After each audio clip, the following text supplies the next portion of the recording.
Hello, and welcome to General Astronomy, Lecture 21, The Structure of the Sun.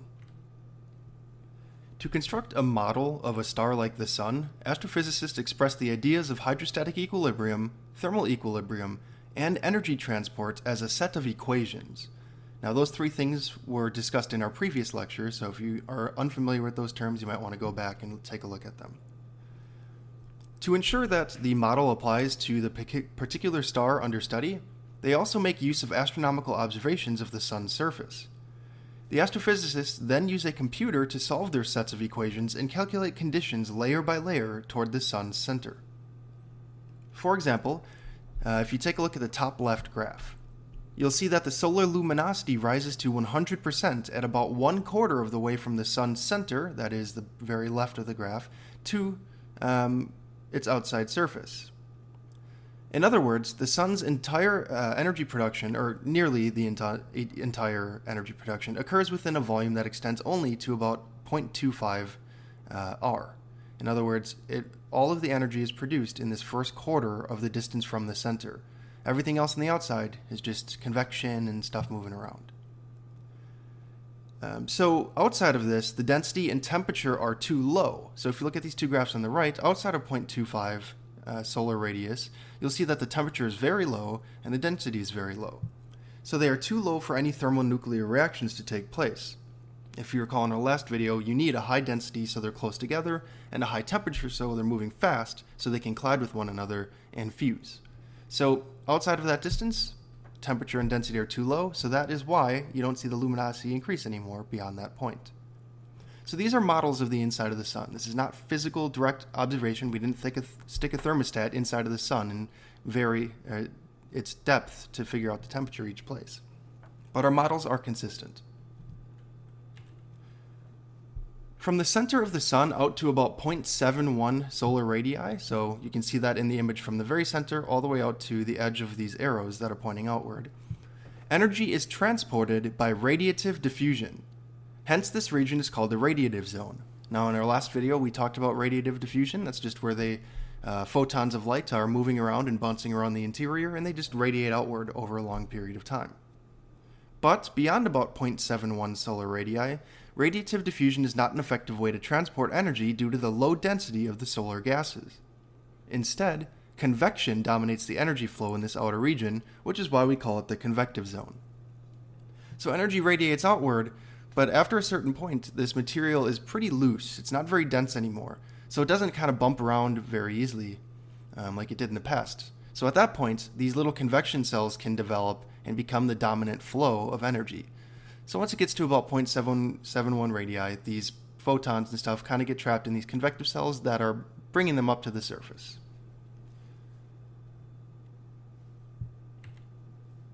Energy released by fusion moves outward through the Sun's radiative zone primarily by way of these randomly bouncing photons.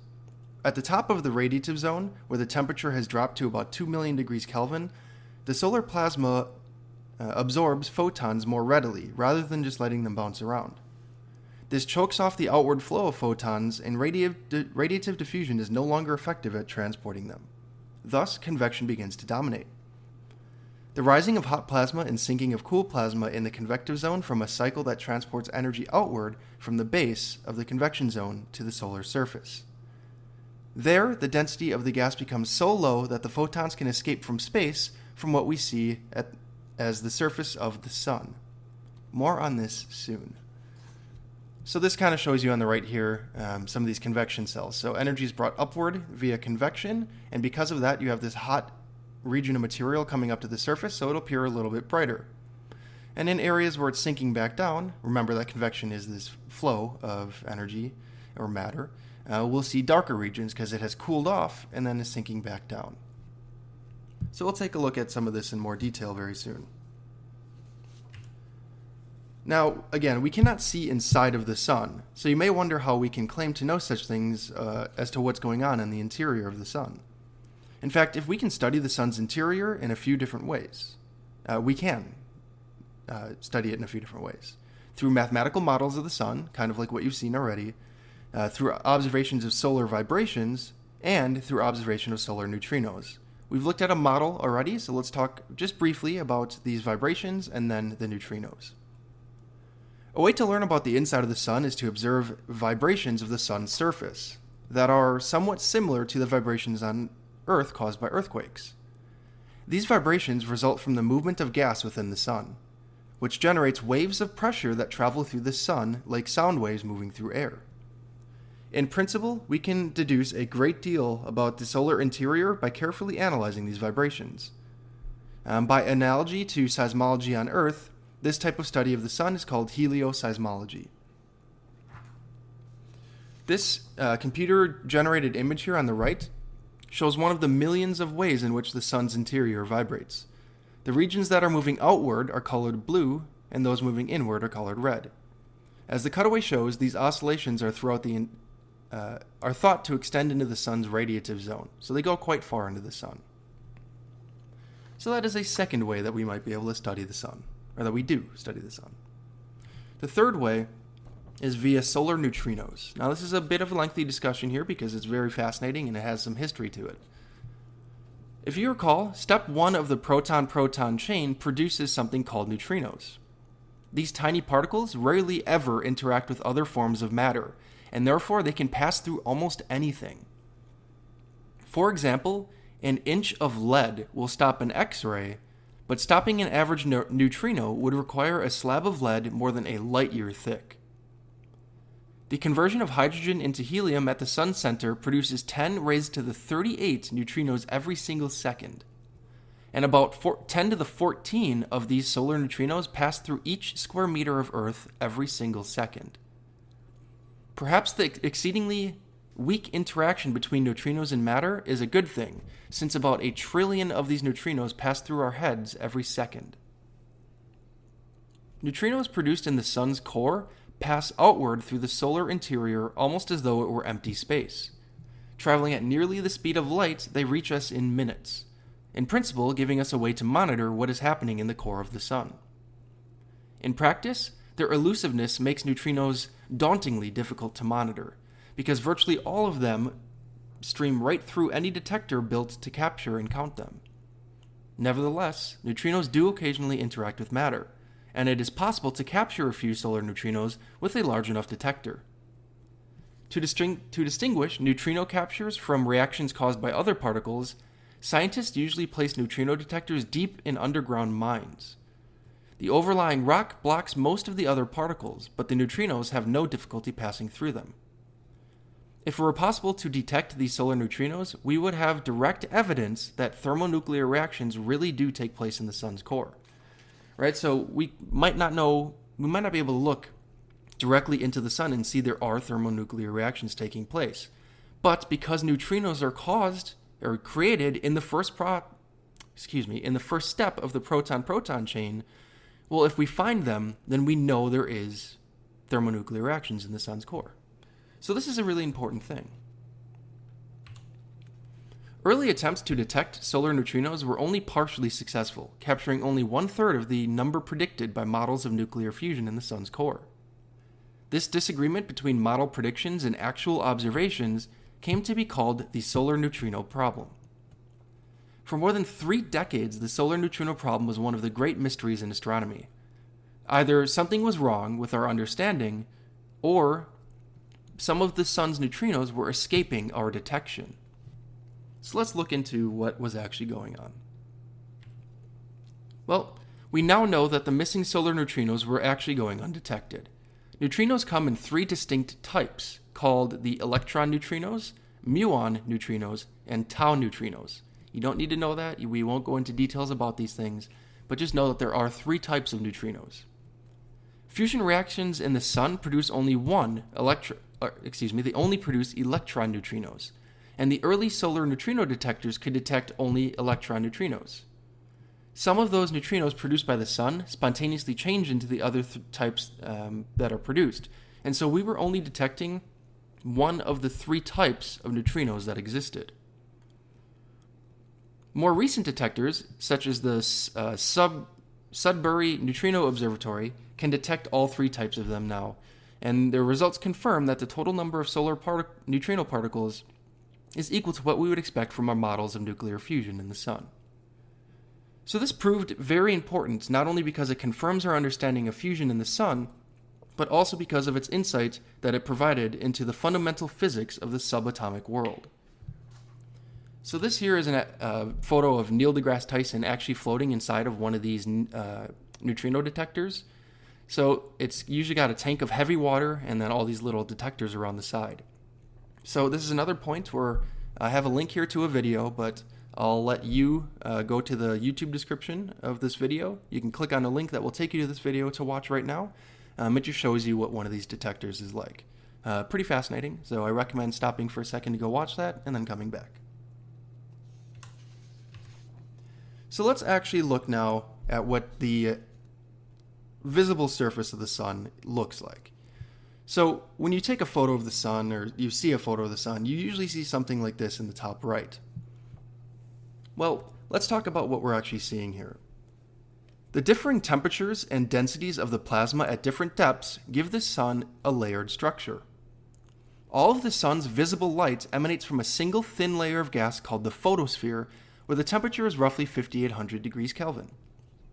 Just as you can only see a certain distance through Earth's atmosphere before objects vanish in the haze, we can only see about 400 kilometers into the photosphere. This distance is so small compared with the Sun's radius of 696,000 kilometers that the photosphere appears to be a definite surface. The photosphere is made primarily of hydrogen and helium and has a density that's roughly 0.01% the density of Earth's atmosphere at sea level. Despite being such a thin gas, the photosphere is surprisingly opaque to visible light. In other words, this means that visible light is scattered numerous times as it passes through the photosphere. Because it is so opaque, the photosphere spectrum is close to that of an ideal black body, something we talked about in our previous lectures. The photosphere is heated from below by energy streaming outward from the solar interior. Hence, temperature should decrease as you go upward in the photosphere, just as in the solar interior. We know this is the case because the photosphere appears darker around the edge, or limb, of the Sun than it does toward the center of the solar disk. This is an effect known as limb darkening. So if you look at this photo of the Sun, it's brighter in the center and darker around the edges. This is actually proof that the temperature decreases as you move outward. So let's take a look at why. Well, this happens because when we look near the Sun's limb, we do not see as deeply into the photosphere as we do when we look near the center of the disk. The high altitude gases that we observe at the limb is not as hot and thus does not glow as brightly as the deeper, hotter gas seen near the disk's center. So this kind of just combines an idea from our Nature of Light video where we talked about Wien's law and the Stefan Boltzmann law. We know that the hotter an object is, the brighter it glows. So if this is darker around the edges, that must mean it's cooler. And that makes sense because we aren't looking deep into the photosphere where the layers are hotter. Like in the center, we are looking straight into the Sun, so we're peering deeper into the Sun where it's hotter and therefore brighter.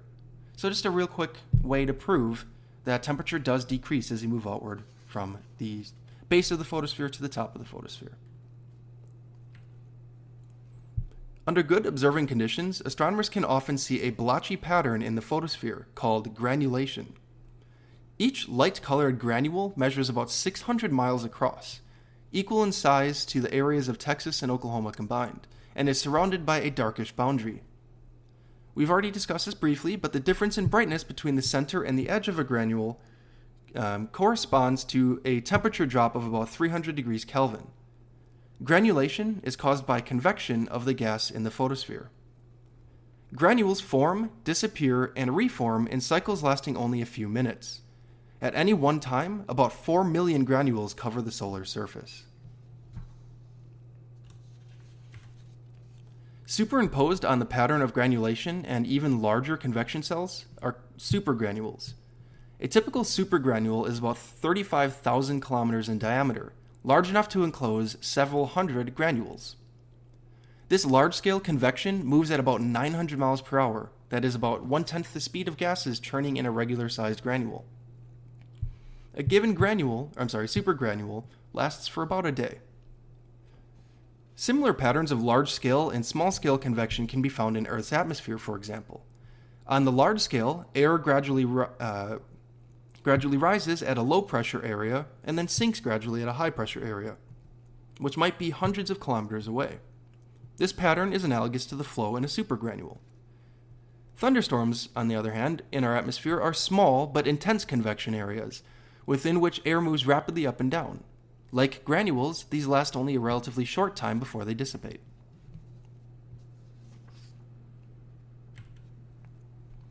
An ordinary visible light image gives the impression that the sun ends at the top of the photosphere.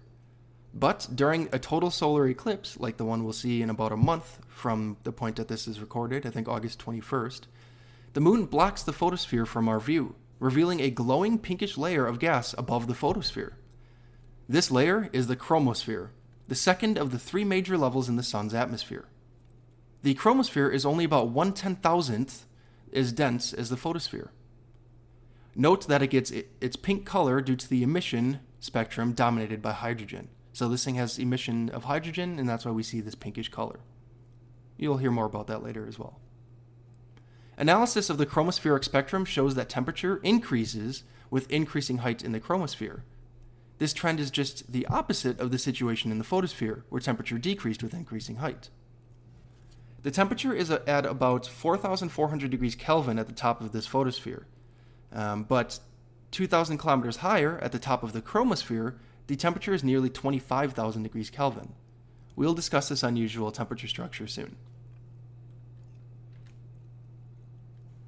Images of the chromosphere reveal numerous vertical spikes, which are actually jets of rising gas called spicules. A typical spicule lasts about 15 or so minutes. It rises at the rate of about 45,000 miles per hour and can reach a height of several thousand kilometers and then collapse and fade away.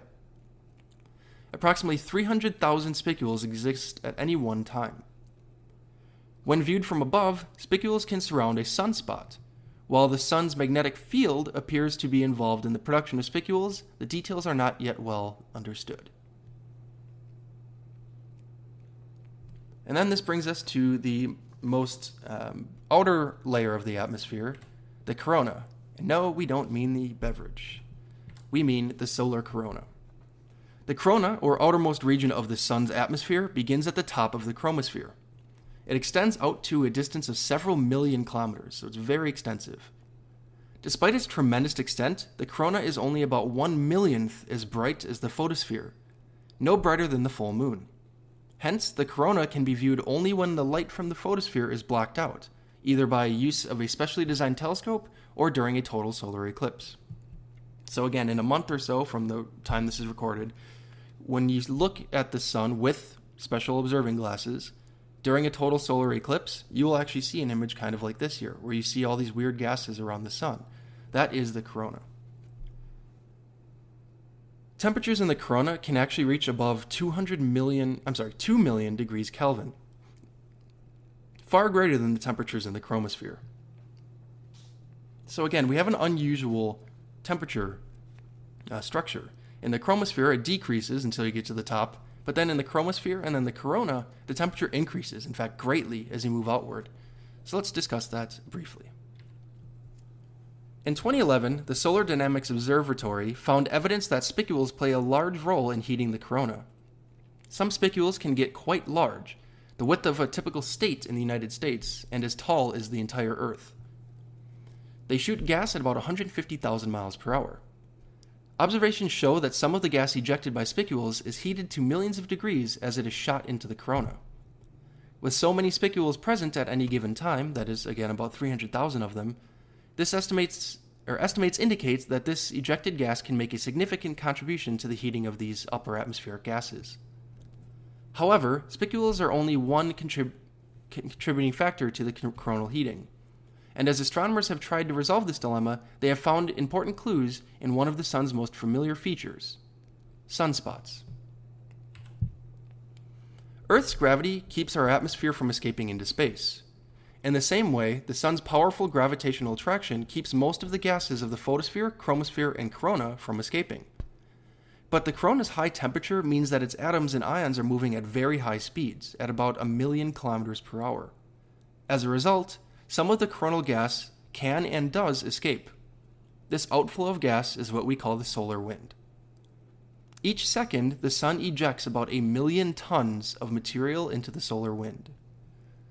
But keep in mind that the sun is so massive that even over its entire lifetime, it will eject only a few tenths of a percent of its total mass. The aurora, or northern lights, seen at far northern or southern latitudes on Earth are produced when electrons and ions from the solar wind enter our upper atmosphere, as we've discussed previously. Energy liberated by nuclear fusion in the sun's core eventually reaches the solar surface, where it helps create a wide variety of phenomena that we can observe from Earth. Sunspots are only the most obvious of these phenomena. Because sunspots and other features of the sun's surface change with time, they constitute what we call solar weather, or solar activity. The storms associated with solar weather are not just of academic interest. Sometimes they are so violent that they affect our day-to-day life on Earth. Most of the sun's surface churns constantly with rising and falling gas. However, larger features sometimes appear, including sunspots, the huge explosions known as solar flares, and gigantic loops of hot gas that extend high into the sun's corona. All of these features are created by magnetic fields, which form and change easily in the convecting plasma of the sun's outer layers. Sunspots are irregularly shaped dark regions in the photosphere. Sometimes, sunspots appear in isolation, but frequently they are found in sunspot groups. Although sunspots vary greatly in size, typical ones will measure from a few tens to thousands of kilometers across, comparable to the diameter of the Earth. Sunspots are not permanent features of the photosphere, but last between a few hours and a few months. Wien's law relates the color of a blackbody, such as the photosphere, to the blackbody's temperature. In other words, the cooler the blackbody, the longer the wavelength at which it emits most light. Sunspots are less bright because they are cooler. The temperature of the plasma in sunspots is about 4,300 degrees Kelvin, significantly cooler than the 5,800 degree Kelvin temperature of the plasma that surrounds them. The umbra of these emits only 30% as much light as an equally sized patch of undisturbed photosphere, which is why these sunspots appear so dark. So they're not like physically black surfaces or anything like that. They're just darker than what else is around them because they are cooler. So let's discuss why that is. You may wonder how sunspots can be so much cooler than their surroundings. Gas can usually flow easily, so you might expect the hotter gas from the outside of a sunspot to mix with the cooler gas within it, quickly warming the sunspot. The fact that sunspots stay relatively cool means that something must be preventing the hot plasma from entering that region, and that something turns out to be magnetic fields. Detailed observations of the sun's spectral lines reveal sunspots to be regions with strong magnetic fields. These magnetic fields can alter the energy levels in atoms and ions, and therefore can alter the spectral lines that they produce, causing some spectral lines to split into two or more closely spaced lines. Whenever we see this effect, which is known as the Zeeman effect, I think I should be on a different slide. Did I miss a slide? Excuse me. I'm curious how I screwed that up. I must have just kept talking without switching between these two slides. I apologize. So I'm on the Zeeman effect here. So we know that magnetic fields must be present. Scientists can map magnetic fields on the sun by looking for the splitting of spectral lines in light from different parts of the solar surface. So basically, strong magnetic fields can split a spectral line. So you might see just a line here from the spectrum, but if it's got a really strong magnetic field, like that inside of a sunspot, this line might split into multiple little bands. So whenever we see that, we know there's a region of intense magnetic fields. To understand how sunspots stay cooler than their surroundings, we must investigate the nature of magnetic fields in a little bit more depth. So we're going to go into a tiny bit of physics here. I teach the stuff in my Physics 2 class, but I'll give you the basic version here. Magnetic fields are invisible, but we can represent them by drawing magnetic field lines, like you see in the pink on this image. These lines represent the directions in which compass needles would point if we place them within the magnetic field. So if you placed a compass needle like you see right here, it'll point along the line, so up and to the right, for example. The lines are closer together where the field is stronger and farther apart where the field is weaker. In other words, the field is strongest in the center in this image and weakest up here because they're farther apart. Because these imaginary field lines are so much easier to visualize than the magnetic field itself, we usually discuss magnetic fields by talking about how the field lines would appear. Charged particles, such as the ions and electrons in the solar plasma, cannot easily move perpendicular to the field lines. In other words, for example, here's a field line pointing straight up. So it's saying that these particles in the sun can't really move back and forth across these lines. They really just spiral along them. So we won't go into the physics of why they do this spiraling or anything like that, but the point is, particles in the sun can't move across them, they move with them. And that is part of why hot material cannot enter sunspots. Sunspots tend to occur... oh man, I keep losing my place here. I'm really apologizing for this. So, there we go. Okay, so solar magnetic field lines act somewhat like elastic bands, twisted into contortions and knots by turbulent motions in the solar atmosphere. Sunspots occur where tightly wound magnetic fields poke nearly straight out from the solar interior. So here you see that in pink again. The magnetic fields are basically coming straight out of the sun at the surface. Because these imaginary field lines are so much easier to visualize than the magnetic field itself, we need to discuss them in terms of these lines, right? So these tight magnetic field lines suppress convection within the sunspot and prevent surrounding plasma from entering the sunspot. With hot plasma unable to enter the region, the sunspot plasma becomes cooler than that of the rest of the photosphere. Right, so remember in the last slide, we just said that particles in the sun can't really move across these lines. They can only move with them. So because they can't cross these lines and they're coming straight out of the sun, these lines are preventing any of the hotter material from flowing in here. So that can explain why these regions are cooler. And that will also start to explain our next topic, which is these arcing loops of material on the sun. So sunspots tend to occur in pairs, connected by a loop of magnetic field lines that can arc high above the sun's surface. Gas in the sun's chromosphere and corona becomes trapped in these loops, making giant solar prominences, like you see in these images. Some prominences can rise to heights of more than 100,000 kilometers above the sun's surface. You can fit multiple Earths inside of these loops. Individual prominences can last for days or even weeks, disappearing only when the magnetic fields finally weaken and release the trapped gas. The magnetic fields winding through sunspots and prominences sometimes undergo dramatic and sudden changes, producing short-lived but intense storms on the sun. The most dramatic of these storms are called solar flares, which send bursts of X-rays and fast-moving charged particles shooting off into space. Flares generally occur in the vicinity of sunspots, which is why we think that they are created by changes in magnetic fields. The leading model for solar flares suggests that they occur when the magnetic field lines become so twisted and knotted that they can no longer bear the tension. They are thought to suddenly snap and reorganize themselves into a less twisted configuration in a process known as magnetic reconnection.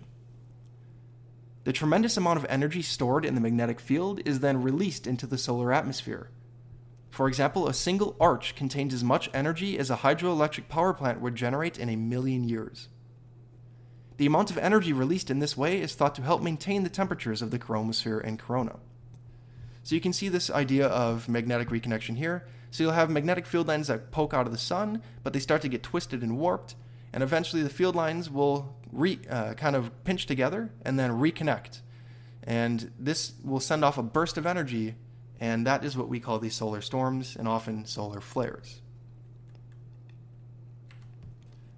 Flares and other solar storms sometimes eject large numbers of highly energetic charged particles from the sun's corona. These particles travel outward from the sun in huge bubbles called coronal mass ejections. The bubbles have strong magnetic fields and can reach Earth in a couple of days if they happen to be aimed in our direction. Once a coronal mass ejection reaches Earth, it can create a geomagnetic storm in the Earth's atmosphere. On the positive side, these storms can lead to unusually strong auroras that can be visible throughout much of the United States. On the negative side, they can hamper radio communications, disrupt electrical power delivery, and damage the electronic components in orbiting satellites. During a particularly strong magnetic storm on the Sun in March of 1989, the United States Air Force temporarily lost track of more than 2,000 satellites, and powerful currents induced in the ground circuits of the Quebec hydroelectric system caused it to collapse for more than 8 hours. The combined cost of the loss of power in the US and Canada exceeded $100 million. So something we can't even really prevent, and just out of nowhere, it's a $100 million loss. So again, I have a video here. This is a 2-minute video. You can actually see one of these solar flares that releases a coronal mass ejection. So it's a 2-minute video. I recommend watching it. It'll be in the description of this video. I think halfway through the video, at like 1 minute and 5 seconds or so, it switches views. So if you get kind of bored in the first minute for some reason, I recommend watching the last minute because it shows a really good view of these storms and how powerful they can really be. So take a minute to watch that and then come on back. The bright areas on the Sun are called plagues. These plagues are bright, hot regions in the chromosphere that tend to form just before the appearance of new sunspots. They are probably created by magnetic fields that push upward from the Sun's interior, compressing and heating a portion of this chromosphere. The dark streaks that you see are called filaments. They are relatively cool and dense parts of the chromosphere that have been pulled along with magnetic field lines as they arc into high altitudes. Solar weather is just as unpredictable as weather on Earth. Individual sunspots can appear or disappear at almost any time, and we have no way to know that a solar storm is coming until we observe it through our telescope. However, long-term observations have revealed overall patterns in solar activity that make sunspots and solar storms more common at some times than others. The most notable pattern in solar activity is what we call the sunspot cycle. This is a cycle in which the average number of sunspots on the Sun gradually rises and falls. At the time of sunspot maximum, when the sunspots are most numerous, we may see dozens of sunspots on the Sun at any given time. In contrast, we may see few, if any, sunspots at the time of sunspot minimum. The frequency of solar prominences, flares, and coronal mass ejections also follows the sunspot cycle, with these events being most common at solar maximum and least common at solar minimum. The length of time between maximums and averages about 11 years. So you can see that on this graph. So each peak happens at about 11-year intervals. But we have observed it to be as short as 7 years and as long as 15. But on average, it takes about 11 years between each peak or each dip. The locations of sunspots on the Sun also varies with the sunspot cycle. As the cycle begins at solar minimum, sunspots form primarily at mid-latitudes, that is 30 to 40 degrees on the Sun. So it's saying that sunspots start to form at like 30 degrees. So they start out here, not near the equator of the Sun, but a bit up. Sunspots tend to form at lower altitudes as the cycle progresses, appearing very close to the solar equator as the next solar minimum approaches. Then the sunspots of this next cycle begin to form near mid-latitudes again. So the idea is, at the beginning, sunspots form far away from the equator, but as you go through the cycle, they form closer and closer to the equator before they disappear, and then it starts over again. So you can see this happening over and over. Well, the precise reason for the sunspot cycle is not fully understood, but the leading model, known as the magnetic-dynamo model, ties the sunspot cycle to a combination of convection and the Sun's rotation. Convection is thought to dredge up weak magnetic fields generated in the solar interior, amplifying them as they rise.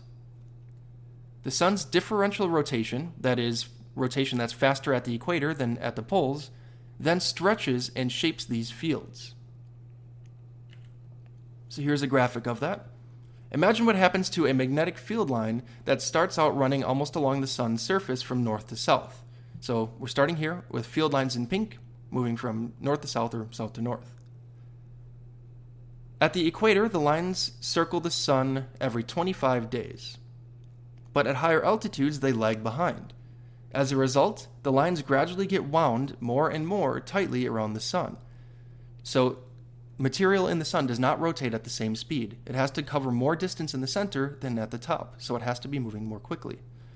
So if you have a line that starts vertical, it's going to get pulled further out in the center because it has to move faster. And then if you keep this up, well, they're getting pulled all the way around the sun in the middle, but at the top they've barely moved at all. So what happens then is we get some kinks and stuff in these lines. And basically the field lines become more concentrated too at certain latitudes on either side of the equator. So here's another view of this idea. Convection in the photosphere creates tangles in the concentrated magnetic fields lines, and kinks erupt through the solar surface. Sunspots appear where the magnetic field protrudes through the photosphere. This process, operating at all times over the entire sun, produces the contorted field lines that generate sunspots and other solar activity.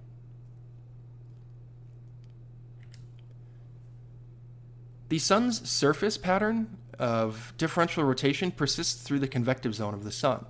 Farther in, within the radiative zone, the sun seems to rotate like a rigid object, with a period of 27 days at all latitudes. In other words, once you get far enough down, it's so dense that basically everything moves at the same speed, kind of like a solid object, and it takes about 27 days to rotate all the way around. Astronomers suspect that the sun's magnetic field originates in a relatively thin layer where the radiative zone and convective zones meet and slide past one another due to their differences in rotation speeds. Right, so here you suddenly go from like 27 days to a much slower rotation rate. So we think that the sliding between these two is what generates that magnetic field. So we'll leave you then with one concept check. How might the sun's sunspot cycle change if the sun were rotating much faster than it is now? So take a moment to think about that and pause your video and return when you think you are ready. Well, according to the magnetic dynamo model, we know that the sunspot cycle is a result of twisting magnetic fields. In the event that the sun was turning faster, the twisting would occur more quickly, and so the length of the sunspot cycle would decrease. But that also means they would be more frequent. So we'll leave you with that. At this point, we've discussed enough about light, and we've talked enough about the sun that we may now combine everything we've learned and start to learn about all of the other stars in the universe. So this is going to get a bit intense as we start learning about all these different types of stars and properties of stars and classification schemes. But this is where I think it gets the most interesting. And this is actually where I studied the most in my studies in college. So I look forward to our next couple of lectures as we get into the nature of stars and then the birth, lives, and deaths of stars. Take care and have a great day.